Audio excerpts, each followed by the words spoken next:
નમસ્કાર વિદ્યાર્થી મિત્રો, હું છું Nikesh sir from ROE coaching classes. આગલા વિડીયોમાં મેં તમને બતાવી હતી સામાજિક વિજ્ઞાનની ધોરણ 10 ની બ્લુપ્રિન્ટ, અને ત્યારે મેં તમને એક વચન આપેલું હતું કે હું આવતા વિડીયોની અંદર તમને 3 માર્ક્સના અને 4 માર્ક્સના મોસ્ટ ટાઈમથી ક્વેશ્ચન આપીશ, જે તમને પાસ થવામાં, સ્કોર કરવામાં મદદરૂપ થશે. તો આવો શરૂ કરીએ આપણે ધોરણ 10 સામાજિક વિજ્ઞાન 4 માર્ક્સના અને 3 માર્ક્સના પ્રશ્નો. ધોરણ 10 સામાજિક વિજ્ઞાન વિભાગ ડી. ઓકે, 4 ગુણના આઈએમપી સવાલ. પહેલા આપણે શરૂઆત કરીશું 4 ગુણના, જેમાં ફક્ત ને ફક્ત 4 પાઠમાંથી જ પૂછાય છે, અને તે પણ પૂછાય છે 20 માર્ક્સના, જે તમારા માટે મોસ્ટ ઇમ્પોર્ટન્ટ છે પાસ થવા માટે. Okay, next. તો જુઓ, વિભાગ ડી. ગયા લેક્ચરની અંદર, ગયા વિડીયોની અંદર મેં તમને જણાવ્યું હતું કે ભાઈ ફક્ત 4 ગુણના સવાલ 5, 10, 17 અને 21 ચેપ્ટરમાંથી આવશે. એની જે બ્લુપ્રિન્ટ છે, એના જે ક્વેશ્ચન છે પાઠ પ્રમાણે, એ તમને અહીં રજૂ કરેલા છે, તમે દેખાય છે. તો આપણે શરૂઆત કરીશું સવાલની, કારણ કે આતુરતાથી તમે રાહ જોઈ રહ્યા છો. તો શરૂઆત કરીએ પાઠ નંબર 5. અહીં દેખાય છે ઉપર, દેખાય છે તમને? પાઠ 5. પાઠ 5 ની અંદર તમને ફક્ત ને ફક્ત મેં આપ્યા છે 4 સવાલ છે. 4 સવાલ આપ્યા છે. કેટલા છે? 4. એ 4 જ સવાલ તમારે કરવાના છે, જે તમારા માટે ખૂબ જ ઇમ્પોર્ટન્ટ છે, અને આ 4 સવાલ તમને સ્કોર કરી આપશે. જુઓ, પહેલો સવાલ: પ્રાચીન ભારતે રાસાયણ વિદ્યામાં સાધેલ પ્રગતિનું વર્ણન કરો. બીજો સવાલ: પ્રાચીન ભારતની વૈદિક વિદ્યા અને શલ્ય ચિકિત્સાનો પરિચય આપો. ત્યારબાદ વાસ્તુશાસ્ત્ર, જે આપણા જીવનની અંદર ખૂબ જ મહત્વનું કામ કરે છે વિદ્યાર્થી મિત્રો, તો એ છે વાસ્તુશાસ્ત્ર વિશે સમજ આપી. Okay, next. પ્રાચીન ભારતે ગણિત શાસ્ત્ર, આપણું જીવન ચાલે છે જે શાસ્ત્ર ઉપર, એ ગણિત શાસ્ત્ર વિશે ભારતે, તમને ખબર છે કે આખા વિશ્વને ગણિત શીખવનાર એ આપણા ભારતના કોણ છે ભાઈ? તમને કદાચ ખબર હશે, શું નામ છે એનું? આર્યભટ્ટ. કોણ નામ છે ભાઈ? આર્યભટ્ટ. ઓકે, તો આ થયા 4 તમારા મોસ્ટ ટાઈમથી ક્વેશ્ચન, જે ચેપ્ટર નંબર ક્યાં છે? 5 ના છે. Okay, next. હવે છે પાઠ 10. હવે આવે છે chapter number 5, sorry, chapter number 10. Chapter number 10 ની અંદર તમને આવે છે સૌથી વધારે ફેવરેટ લોકોનો ધાન્ય પાક, જેનું નામ છે ઘઉં. સૌથી વધારે લોકો ઘઉંનો ઉપયોગ કરે છે. એ પછી પાવ હોય, ફ્રેન્કી હોય, બર્ગર હોય કે પીઝા હોય, બરાબર છે. તો ઘઉં આપણે કદાચ યાદ હશે કે ભાઈ પંજાબ ને ઘઉંનો કોઠાર કહે છે, ઘઉં અનાજનો રાજા છે. ભલે આવે છે ડાંગર પહેલા નંબર પર, પરંતુ ઘઉં એ અનાજનો રાજા છે. તો મોસ્ટ ટાઈમથી ક્વેશ્ચન આપણો તમારો કયો છે? ઘઉં. ત્યારબાદ કૃષિના પ્રકારો. તો તમને ખબર છે ભાઈ કૃષિના પ્રકારો કયા કયા છે. ઓકે, તો કૃષિના પ્રકારો વિશે, પરંતુ હા, જો 4 માર્ક્સનો ક્વેશ્ચન તમને જ્યારે પૂછવામાં આવે છે, તો તમારે કૃષિના કેટલા કરવાના છે ભાઈ? 4 માર્ક્સ. એટલે કે 4 મુદ્દા તમારે કરવાના હોય છે. કોઈ પણ 4 પ્રકારમાં તમારે લખો એટલે ક્લિયર થઈ જાય છે. નેક્સ્ટ. કૃષિ ક્ષેત્રે થયેલા ટેકનિકલ સુધારા, એટલે નવી નવી ટેકનોલોજી લાવ્યા કરતા હોય છે જ્યારે ગવર્મેન્ટ છે, સરકાર છે, બરાબર છે. તો એ ટેકનોલોજીનો ઉપયોગ કરીને આપણે ખેતીમાં કેવી રીતે પ્રવૃત્તિ આગળ કરવા, મતલબ સ્કોર કરવો, એવું સમજવું આપણે. Okay, next. ચા અને કોફી. તો તમારા જીવનમાં સૌથી અગત્યનું કામ શું કરે છે? ચા. લોકોને ચા પીને માઇન્ડ ફ્રેશ થઈ જાય, ને કોફી પીએ તો જરા. ઓકે, તો ચા અને કોફી, બરાબર. તો એની અનુકૂળતા, ઉત્પાદક પ્રદેશ જણાવવાનું છે તમારે. ત્યારબાદ છે ડાંગર. તો પહેલા નંબર પર આવે છે કયો? ડાંગરનો પાક. તો એ સૌથી અગત્યનો તમારો પાક છે. તો આ થયા ચેપ્ટર નંબર 10. એના 1, 2, 3, 4 ને 5, 5 જ સવાલ તમારે કરવાના છે, અને તમારે લાવવાના છે પૂરેપૂરા માર્ક્સ. Okay, next. નેક્સ્ટ છે પાઠ 17. નેક્સ્ટ કયો છે ભાઈ? પાઠ 17. પાઠ 17 ની અંદર તમને પૂછાય છે, જુઓ, ખૂબ જ સરસ, બરાબર. બેરોજગારી ઘટાડવાના ઉપાય તરીકે શ્રમ શક્તિનું આયોજન. તમને ખબર છે ભારતમાં સૌથી વધારે બેરોજગારી છે, બરાબર? એનું રીઝન શું છે? આપણું એજ્યુકેશન. શું છે આપણું? એજ્યુકેશન. Okay, next. ચાલો, તો બેરોજગારી ઘટાડવાનો ઉપાય છે. પછી છે ભારતમાં ગરીબી વિશે સમજૂતી આપે. તો બેરોજગારી બીજું કારણ શું છે ભાઈ? ગરીબી. બરાબર, બેરોજગારીના કારણે શું થાય છે? ગરીબી ઉત્પન્ન થાય છે. શું થાય છે મિત્રો? ગરીબી ઉત્પન્ન થાય છે.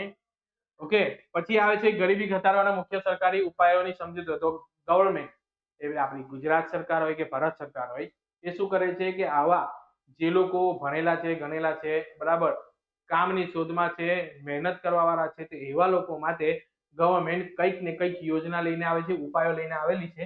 તો એના સરકારી ઉપાયની સમજૂતી છે. ગરીબી નિવારણની વ્યૂહરચના ટૂંકમાં સમજાવવાની છે. વિશ્વ શ્રમ બજારનો ખ્યાલ સ્પષ્ટ કરવાનો છે. નેક્સ્ટ, બેરોજગારીના મુખ્ય સ્વરૂપોની ચર્ચા કરો. તો તમને ખબર છે બેરોજગારીના અલગ અલગ પ્રકાર છે, બરાબર? તો 6 પ્રકાર છે. એમાં છુપી બેરોજગારી છે, ઔદ્યોગિક બેરોજગારી છે, બરાબર છે, શિક્ષિત, અશિક્ષિત બેરોજગારી, અલગ અલગ પ્રકાર છે. તો એના વિશે તમારે ભણવાનું છે. ઓકે, ત્યારબાદ મહાત્મા ગાંધી રાષ્ટ્રીય ગ્રામીણ બાંહેધરી યોજના અને મહાઅન્નપૂર્ણા યોજના આ બંને એક સાથે પૂછાય છે ત્યારે તમારો 4 માર્ક્સનો ગુણ બને છે. અને મહાત્મા ગાંધી એટલે ભૂલતા નહીં મિત્રો, એને કહેવાય છે ગુજરાતીમાં આપણે શું બોલીશું ભાઈ? મનરેગા. શું બોલીશું? મનરેગા. અને તમારે ખૂબ જ કાળજીપૂર્વક ધ્યાનમાં લેવાનું છે. Okay, next. હવે આપણે લઈશું પાઠ નંબર 21. તો તમને ખબર છે વિદ્યાર્થીઓ, પાઠ નંબર 21 માંથી એક સવાલ તમને પૂછાય છે. ઓકે, તો એ સવાલ કયો હોઈ શકે છે? એ સવાલ હોઈ શકે છે આ 6 માંથી એક સવાલ તમને પૂછાઈ શકે છે. તો જુઓ, પહેલા તો ભ્રષ્ટાચાર. તો આપણને ખબર છે કે આપણા દેશમાં સૌથી વધારે ભ્રષ્ટાચારી ચાલે છે. તે ભ્રષ્ટાચારને દૂર કરવાના પ્રયાસો સરકાર કરી રહી છે. ઓકે, તો એ ભ્રષ્ટાચારને નાથવાને એટલે દૂર કરવાના. શું કરવાના ભાઈ? દૂર કરવાના. બાળ શ્રમિકોની માંગ હોવાના કારણો. તો તમને ખબર છે ભારતમાં સૌથી વધારે બાળ મજૂરી ચાલે છે. કેમ? એનું રીઝન છે કે બાળકો ઉપર દબાણ લગાવીને, બરાબર, કે ગરીબીને કારણે લોકો શું કરે છે? પોતાના બાળકને મજૂરીએ મોકલી આપે છે. ઓકે, તો એ બાળ શ્રમિકોની માંગ આપણા ભારતમાં વધારે છે. તો એના કારણો છે અને એને અટકાવવાના ઉપાયો પણ ચાલી રહ્યા છે. Okay, next. દિવ્યાંગ વિદ્યાર્થીઓને સરકાર તરફથી મળતી સુવિધાઓ. બરાબર, દિવ્યાંગ વિદ્યાર્થીઓ એટલે જેવો કોઈ આંધળું હોય, કોઈ બહેરું હોય, કોઈ લૂલું હોય, કોઈ લંગડું હોય, મતલબ અપંગ હોય, તો એવા વિદ્યાર્થીઓ માટે પણ સરકાર શું કરે છે? ખૂબ જ પ્રયત્નો કરે છે, એને સુવિધા આપે છે, એને સવલતો આપે છે અને સારા એવા એ લોકોને માટે એ લોકોનો વિકાસ થાય એના માટે પ્રયત્નો કરી રહી છે. તો એ છે બંધારણમાં આપેલ જો દિવ્યાંગ વિદ્યાર્થીઓ સુવિધાઓ. ત્યાર પછી બંધારણમાં આપેલ 12 અધિકારો જણાવો. તો જુઓ, મોટા લોકો માટે તો છે જ, પણ નાના બાળકો માટે પણ અમુક અધિકારો છે. જો કોઈ બાળકને તકલીફ પડે તો એના માટે પણ અધિકારો ક્યાં આપેલા છે ભાઈ? આપણા બંધારણમાં. ઓકે, ત્યારબાદ રાષ્ટ્રીય અન્ન સલામતીનો કાયદો 2013 માં શું છે અને તેનો હેતુ શું છે એના માટેનો છે. નેક્સ્ટ. હવે વિભાગ સી. તો જો વિદ્યાર્થી મિત્રો, તમને અત્યારે મેં બનાવ્યા 4 ચેપ્ટર, 4 માર્ક્સના, અને તે પણ 20 લેવાના છે. પૂરેપૂરા 20 માર્ક્સ તમારે લેવાના છે. કેટલા લેવાના છે ભાઈ? 20 માર્ક્સ લેવાના છે. ઓકે, ધ્યાન રાખજો વિદ્યાર્થી મિત્રો, ચૂકી ન જશો. Okay, next. હવે આવે છે વિભાગ સી. તમને અહીં દેખાય છે વિદ્યાર્થી મિત્રો, બરાબર? વિભાગ સી સૌથી વધારે અગત્યનો છે એવું હું કહી શકું કે નહીં કહી શકું? તો કહી શકું. કેમ? કારણ કે આપણી પાસે ઓછા સવાલ, સોરી, ઓછા પાઠ, વધારે સવાલ. કે ઓછા સવાલ કહેવાય? ઓછા પાઠ, ઓછા સવાલ અને સારો સ્કોર મેળવી શકે એના માટે 3 અને 4 ના ગુણમાં આપણે સૌથી વધારે જુઓ. તો અહીં વિભાગ સી 3 ગુણના દેખાય છે. મેં તમને લાસ્ટ વિડીયોની અંદર બતાવ્યું હતું, બરાબર છે? 38 થી 46 સુધી, એટલે ટોટલ કેટલા હોય છે? 9 સવાલ હોય છે. 9 માંથી તમારે લખવાના કેટલા છે? 6 લખવાના છે. અને એમાં પણ મેં તમને કીધું હતું 1, 2 અને 3. આ 3 ચેપ્ટર તમે કમ્પ્લીટ કરો એટલે તમારા 6 સવાલ પાકા અને 6 તાલી 18 માર્ક્સ પાકા. Okay, next. ચલો, તો શરૂઆત કરીએ આપણે કે ભાઈ કયા કયા સવાલ આરોહી કોચિંગ ક્લાસીસ એટલે કે નિકેશ સર તમારા માટે લઈને આવ્યા છે. તો શરૂઆત કરીએ. જુઓ, પાઠ નંબર 3. પહેલો છે પાઠ નંબર 3, પ્રાચીન ભારતનું નગર આયોજન. તો ખબર જ છે બધાને પ્રાચીન ભારતનું નગર આયોજન. સોરી વિદ્યાર્થી મિત્રો, થોડું મિસ્ટેક થઈ ગયું છે. ઓકે, હા.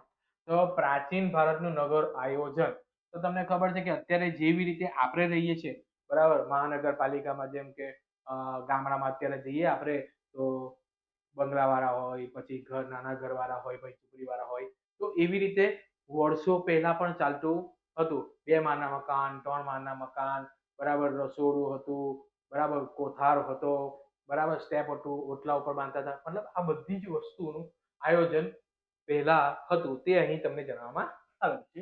પછી આવે છે ગુજરાતની ગુફાઓ. તો તમને ખબર નથી, આપણે ત્યાં એટલી બધી ગુફાઓ છે, બરાબર, જે જૈન, બૌદ્ધ, હિન્દુ ધર્મની ગુફાઓ છે, જે ખૂબ જ મહત્વની છે. જૈન સાધુઓ, બૌદ્ધ સાધુઓ, આપણે હિન્દુ જે સંતો સાધુ હતા, એવું શું કરતા હતા કે ભાઈ શું કરતા હતા, હા, બરાબર છે. ઓકે, ધ્યાન આપો. હવે ધોળાવીરા અને લોથલ. આ લોથલ એ આપણું અગત્યનું બંદર હતું. ઓકે, અને ધોળાવીરા છે, આ બંને તમને પૂછાઈ શકે છે પરીક્ષાની અંદર. સ્તૂપ વિશે માહિતી આપો. સ્તૂપ એટલે અર્ધ ગોળાકાર અંડાકાર કહેવાય, બરાબર. તો એવો એક સ્તૂપ હોય છે. તો સ્તૂપની માહિતી વધારે તો જણાવી નથી શકતો વિદ્યાર્થી મિત્રો, કારણ કે આપણી પાસે સમય ઓછો છે. ઓકે, નેક્સ્ટ, સારનાથનો સ્તંભનો પરિચય આપો. પછી આવે છે મંદિર સ્થાપત્ય. તો આપણને ખબર છે કે આપણા ભારત દેશની અંદર ધાર્મિક સ્થળો ઘણા બધા છે અને લોકો ધર્મમાં ખૂબ જ વધારે માનતા હોય છે. એટલે આપણે એ સવાલ તો બને જ છે કે ભાઈ મંદિર સ્થાપત્ય, મંદિરમાં પણ ઘણી બધી વસ્તુ હોય છે જે આપણને ખબર હોતી નથી. એમાં એક વસ્તુ મેં તમને કહી દઉં, તે હોય છે પ્રદક્ષિણા પથ. એનાથી વધારે વિશેષ હું કહી શકતો નથી. પછી ગર્ભગૃહ હોય છે, ઘણી બધી વસ્તુઓ હોય છે. ઓકે, ચાલો નેક્સ્ટ. હવે આવે છે પાઠ નંબર 4. પાઠ નંબર 4 એ આપણા માટે ખૂબ જ અગત્યનું છે, કારણ કે આ હું જે આપું છું એમાંથી જ એક પૂછાય છે અને 3 માર્ક્સ તમારે મસ્ત મજાના લઈ લેવાના છે, ગભરાયા વગર. તો એ છે, ધ્યાન આપો, કયો છે? તો જો પહેલા તો આપણી વલ્લભી વિદ્યાપીઠ છે. Okay, next. પછી આપણું છે વેદકાલીન, જેમાં વેદો આવે છે, ઋગ્વેદ, યજુર્વેદ, અથર્વવેદ, સામવેદ. ઓકે, પછી બીજું એક આવે છે ઉપનિષદ આવે છે. ઓકે, તો ઘણા બધી વસ્તુ આવે છે જે આની અંદર આપણો સમાવેશ થશે. પછી આવે છે તક્ષશિલા, બરાબર છે. તો ભરતના પુત્ર જે છે, બરાબર, એના નામ પરથી આ વિદ્યાપીઠનું નામ પડેલું એવું કંઈક જાણવા મળે છે. ત્યાર પછી અમીર ખુસરો. અમીર ખુસરો એક એવો વ્યક્તિ હતો જેને એવું કીધું કે પૃથ્વી પરનો સ્વર્ગ એટલે કોણ છે? ભારત. તો એ અમીર ખુસરો વિશે થોડી સમજૂતી આપવાની રહેશે. અને પછી આવે છે નાલંદા વિદ્યાપીઠ. એવું કહે છે કે વર્ષો પહેલા નાલંદામાં એટલું મોટું ગ્રંથાલય હતું, બરાબર, જેમાં લાખો પુસ્તકો હતા, બરાબર, સૌથી મોટી લાઇબ્રેરી હતી એવું કહે તો ચાલે. જ્યારે એને સળગાવવામાં આવી ત્યારે 3 મહિના સુધી આગ બુઝી નથી, એટલી પુસ્તકાલય હતા. ઓકે, તો એના વિશે આપણે ભણવાનું છે. નેક્સ્ટ. હવે આવે છે પાઠ 8, બરાબર છે. તો પાઠ 8 શું કહે છે કે ભાઈ જમીનનું ધોવાણ અટકાવવું, બરાબર. જમીન ધોવાણ એટલે શું? તો જમીનના કણો જે હોય એને જાળવી રાખવું ખૂબ જ જરૂરી છે. નહીં તો શું થશે? ઉગે નહીં પાક, બીજું તો શું થવાનું છે? તેના અટકાવવાના ઉપાયો છે. જમીન નિર્માણની પ્રક્રિયા, જમીન કેવી રીતે બની છે, તેના પ્રકાર કેવી રીતે પડે છે, એના વિશે આપણે જાણવાનું છે. સંકલ્પના. સંકલ્પના એટલે એક માર્ક્સની પૂછાય, બરાબર. તો આ રીતે પણ તમને સંકલ્પના પૂછાઈ શકે છે, ભાઈ રાષ્ટ્રીય સંસાધન વિરલ છે, એકલ છે. ઓકે, ત્યારબાદ આવે છે ભૂમિ સંરક્ષણ એટલે શું, તેના ઉપાયો જણાવો. પછી આવે છે જમીનના પ્રકાર. તો તમને ખબર છે જમીનના પ્રકારમાં લાલ, કાળી, ધોળી બધી આવે છે. તો એ છે જમીનના પ્રકાર છે. ઓકે, પછી માલિકીની દ્રષ્ટિએ સંસાધનના જે પ્રકાર પડે છે. ઓકે, તો વ્યક્તિગત આવે, બરાબર, જાહેર આવે ને બધું આવે છે. એ તમારે અહીં ભણવાનું રહે છે. ત્યારબાદ આવે છે પાઠ નંબર 16. હવે પાઠ 16 માંથી તમને એક સવાલ પૂછાય છે, પરંતુ હું તમને કહું ને, આ 5 માંથી એક તમને પૂછવાનો છે. જેમાં પહેલો સવાલ છે ટકાઉ વિકાસ. શું છે ટકાઉ વિકાસ? એટલે આપણી ભવિષ્યની પેઢી માટે આપણે કંઈક છોડીને જવા માટે ટકાઉ વિકાસ છે. પર્યાવરણની સુરક્ષા માટેના પગલા, કારણ કે પર્યાવરણને તમે જેટલું જાળવો એટલું સારું છે, નહીં તો આગળ જતા આપણા માટે એ શું છે, હાનિકારક થઈ જશે. કેમ? કારણ કે પર્યાવરણને નુકસાન કરવું એટલે આપણા જીવનું જોખમ વધારવા જેવું છે. પછી આવે છે વૈશ્વિકીકરણ, પછી આવે છે WTO. WTO એટલે વર્લ્ડ ટ્રેડ ઓર્ગેનાઇઝેશન, બરાબર છે. તો એના વિશે ભણીશું આપણે. ઓકે, આ બધા મોસ્ટ ટાઈમ ક્વેશ્ચન છે. ત્યારબાદ આવે છે ઉદારીકરણના લાભ અને ગેરલાભ. ઓકે, આ ગવર્મેન્ટે આપણા માટે ઉપકાર કર્યા છે ભાઈ, થોડા ઘણા, વધારે તો કઈ બોલી શકું એમ નથી. નેક્સ્ટ, પાથ આધાર. તો પાથ આધાર માંથી તમને 2 સવાલ પૂછાય છે. એ 2 સવાલ તમારા માટે ખૂબ જ ઇમ્પોર્ટન્ટ છે. ઓકે, અને થોડા અઘરા છે પણ તમારા લાયક જ છે, કારણ કે તમે જ એમાંના એક છો. ઓકે, જુઓ, ભાવ વધારો આર્થિક વિકાસમાં પોષક પણ છે અને અવરોધ પણ છે. એટલે ઘણીવાર ભાવ વધારો થાય, બરાબર, 2 રૂપિયાની પેન્સિલ 5 રૂપિયાની થઈ જાય તો ગ્રાહકને નુકસાન, પણ કોને ફાયદો થઈ જાય? કંપની વાળાને ફાયદો થઈ જાય. ઓકે, ત્યારબાદ આ જે માર્કા છે એ માર્કાને ખાસ તમારે યાદ રાખવાનું છે. આ માર્કા અલગ અલગ રીતે પૂછાય છે, એનું ફૂલ ફોર્મ પૂછાય છે. કોઈક વાર તમને 3 આકૃતિ છે પછી એને ઓળખવાનું હોય છે. અમુક વાર તમને સંકલ્પના રીતે પણ પૂછાઈ શકે છે. એટલે એનું ધ્યાન તમારે રાખવું છે. ઓકે, પછી જે ગ્રાહકને કોઈ માલ કે સેવામાં ખામી જણાય તો ફરિયાદ કેવી રીતે કરવી? તો એના માટે સરકારે પણ એક નિયમ કાઢ્યો છે. ઓકે, તો તમે તમારા પોતાના નુકસાન માટે કે ભરપાઈ કરવા માટે તમે શું કરી શકો છો? કેસ લડી શકો છો, ફરિયાદ કરી શકો છો. ઓકે, ત્યારબાદ ખરીદી કરતી વખતે ગ્રાહકે શી કાળજી રાખવી જોઈએ? એ ગ્રાહક એટલે તમે પોતે. તમારે ખરીદી કરતી વખતે શું કાળજી રાખવાની એ તમારા માટે ખૂબ જ જરૂરિયાત છે. જેમ કે ખરીદી કરતી વખતે બિલ લેવું જરૂરી છે. બિલ લેવાથી શું ફાયદો થાય તમે કહેશો? બિલ લેવાથી ફાયદો છે, જો વસ્તુ ખામીવાળી નીકળે, જો તમે જાઓ, બરાબર, તમે બિલ બતાવો તો એ વ્યક્તિ તમને એ વસ્તુ બદલી પણ આપે, અથવા એ બિલ પરથી તમને વોરંટી, ગેરંટી, આ તે બધી વસ્તુની માહિતી મળી શકે છે અને તમે એનાથી બચી શકો છો. ત્યાર પછી આવે છે ભાવ વૃદ્ધિના કારણોની ચર્ચા. ભાવ કેમ વધે છે? શાના કારણે વધે છે? પેટ્રોલમાં ભાવ વધે છે, ડીઝલમાં ભાવ વધે છે, બરાબર. ગમે ત્યારે પણ તમે જોશો, આજે સોનાનો ભાવ તમને ખબર છે કેટલો વધી જાય છે? દર દિવસે દિવસે દિવસે દિવસે વધે છે. કેમ વધે છે, બરાબર, તેની ચર્ચા આની અંદર હોય છે. ખાલી તમને જણાવું છું, આ બધા મોસ્ટ ટાઈમ તમારે ભણવાના છે. ઓકે, નેક્સ્ટ, પાઠ 19. પાઠ 19 માટે તમને પૂછાય છે ફક્ત એક જ સવાલ. પાઠ 19 માંથી તમને પૂછાય છે ફક્ત એક જ સવાલ, જે તમારા માટે ખૂબ જ ઇમ્પોર્ટન્ટ છે ભાઈ. તમે કહો સર તમે તો બધા જ કહો છો ઇમ્પોર્ટન્ટ ઇમ્પોર્ટન્ટ. ભાઈ, સ્કોર કરવું હોય તો કરવું પડે, અને આ તમારા માટે ઇમ્પોર્ટન્ટ છે. ઓકે, જોવા જાય તો તે ભણવું જ બહુ ઇમ્પોર્ટન્ટ છે, કારણ કે કાગળિયા વગર તો જોબ નથી મળતી, અને જોબ મળે તો પ્રમોશન નથી મળતું, અને પ્રમોશન નહીં મળે તો શું થાય? કાઢી મૂકે. ઓકે, જુઓ, તો સરકાર દ્વારા મહિલા શોષણ અટકાવવા કયા પગલા ભરવામાં આવે છે? આજે મહિલાઓ માટે સરકાર ખૂબ જ કાર્યરત છે.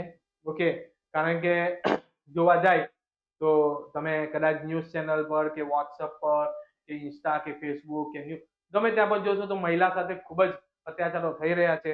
તો એ મહિલા માટે સરકાર ખૂબ જ કાર્યરત છે.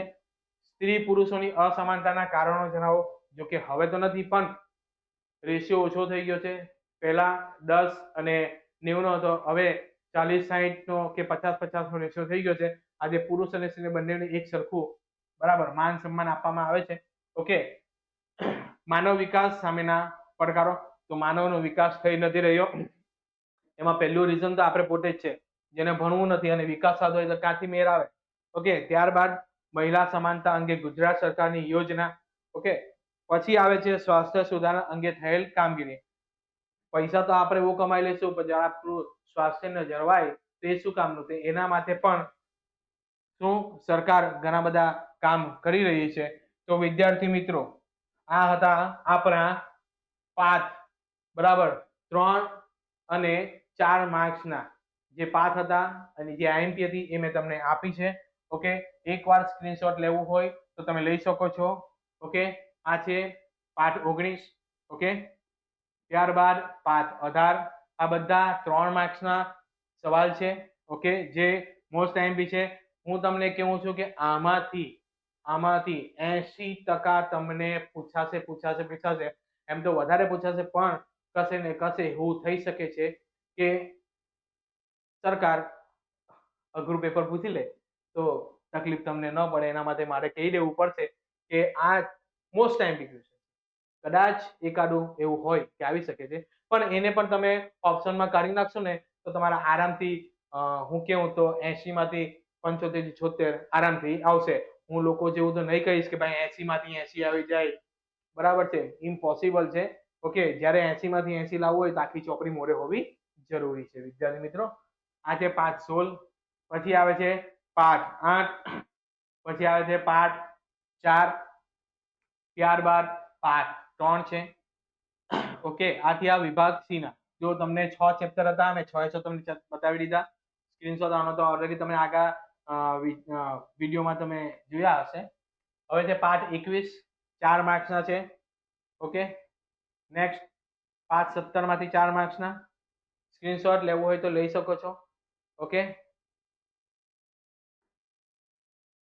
પાઠ 10 ના છે. સ્ક્રીનશોટ બધા લઈ જાઓ. પાઠ 5 જે છેલ્લો છે. ઓકે ઓકે, થેન્ક યુ વિદ્યાર્થી મિત્રો. જય Shri Krishna, Radhe Radhe, all the best.